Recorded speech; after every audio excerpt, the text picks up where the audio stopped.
కలిగి ఉండాలి. ఈ రోజున పిల్లలను దేవుని మందిరములోని పరిచర్యకు పంపించేవారు, ప్రోత్సహించేవారు తల్లులు ఉన్నారంటారా?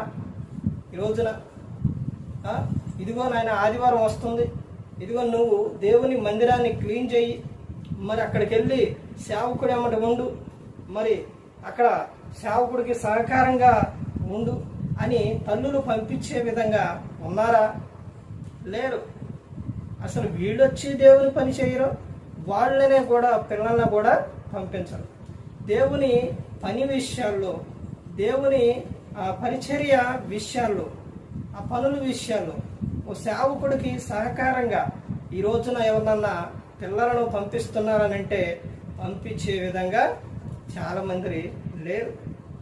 ఈ రోజున సేవకులు మీటింగ్ పెడితే అక్కడ సేవకుల ద్వారా దేవుడు అక్కడున్న వ్యక్తుల కోసం మరి వారు కలిగి ఉన్న విధానం, సంఘంలో ఎలా ఉన్నారు ఏంటి అన్నదే దేవుడు అక్కడున్న సేవకుడు మాట్లాడే సేవకుడి ద్వారా మాట్లాడతారు.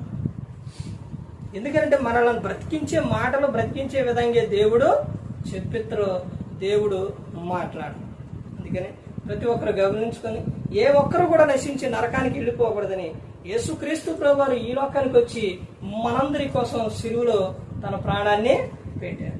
ప్రతి ఒక్కరు కూడా దేవుని యందు భయభక్తులు కలిగి పరిశుద్ధాత్మ మాట వింటూ హృదయశుద్ధిని కాపాడుకుంటూ క్రీస్తుని పోలి నడుచుకున్నప్పుడు ఈ లోకం విడిచినప్పుడు పరలోకానికి చేరు.